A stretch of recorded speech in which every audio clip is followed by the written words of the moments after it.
Hello, ഞങ്ങളിന്ന് കണിച്ചുകുളങ്ങര അമ്പലത്തിലേക്ക് പുഴുക്ക് വഴിപാട് നടത്താൻ പോവുകയാണ് കേട്ടോ. ഒരു 5 മണി കഴിഞ്ഞ സമയത്താണ് നമ്മൾ വീട്ടിൽ നിന്ന് ഇറങ്ങിയത്.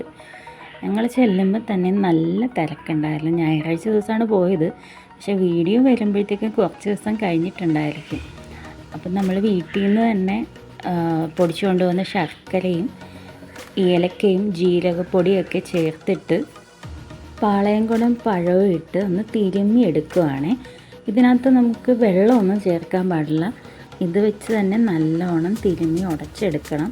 അപ്പോൾ അതിനകത്തോട്ട് നമ്മൾ കൊണ്ടുവന്നിരിക്കുന്ന അണ്ടിപ്പരിപ്പും ചേർക്കുവാണ്. അതിൻ്റെ കൂടെ തന്നെ കുറച്ച് നെയ്യും കൂടെ ചേർക്കുന്നുണ്ട്. നെയ്യ് ചേർത്തതിന് ശേഷം കുറേശ്ശെയായിട്ട് അരിപ്പൊടി ഇട്ട് നല്ലോണം അങ്ങ് കുഴച്ചെടുക്കണം.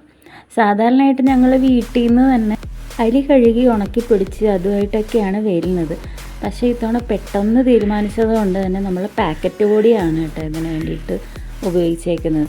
അപ്പം നമ്മൾ ഇത് നല്ലോണം ഒന്ന് കുഴച്ചെടുക്കണം. ഞായറാഴ്ച ആയതുകൊണ്ട് തന്നെ നല്ല തിരക്കുണ്ടായിരുന്നു. ഞങ്ങൾക്ക് കുറച്ച് താമസിച്ചിട്ടൊക്കെയാണ് അന്ന് അടുപ്പ് കിട്ടിയത്. ജഗദീശ്വരിയും ആദിപരാശക്തിയുമായ ശ്രീഭദ്രകാളിയാണ് ക്ഷേത്രത്തിലെ മുഖ്യ പ്രതിഷ്ഠ.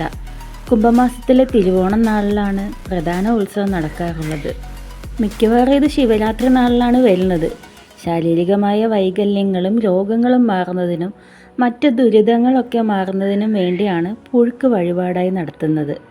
മിക്കവാറും എല്ലാ ക്ഷേത്രങ്ങളിലും ഉത്സവത്തിന് ശേഷമുള്ള 7-ാം ദിവസമൊക്കെയാണ് പുഴുക്ക് വഴിപാട് നടത്തുന്നത്.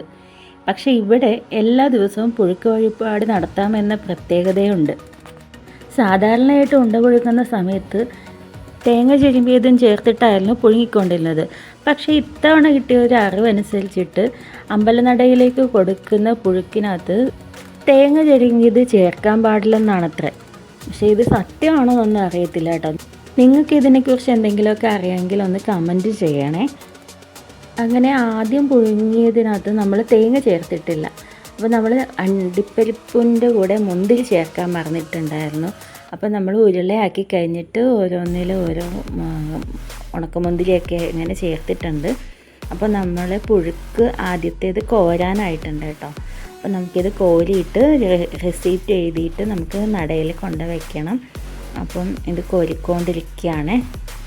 നല്ല തിരക്കുണ്ടായത് കൊണ്ട് തന്നെ ഒത്തിരി പുകയും കാര്യങ്ങളൊക്കെ ആയിട്ട് വീഡിയോ കുറച്ചേ എടുത്തിട്ടുണ്ടായിരുന്നുള്ളൂ. അപ്പോൾ നമ്മൾ പുഴുക്ക് കുറച്ചെടുത്ത് ഒരു ഇലയിലാക്കിയിട്ടുണ്ട്. അപ്പോൾ അത് റെസീപ്റ്റൊക്കെ വെച്ചിട്ട് അമ്പലനടയിൽ തന്നെ ഒരു കൗണ്ടറുണ്ട്, അവിടെ കൊണ്ട് വെക്കുകയാണ്. അപ്പോൾ അത് തീർത്ഥം തളിച്ച് നമുക്കിങ്ങോട്ട് തിരിച്ചു തരും.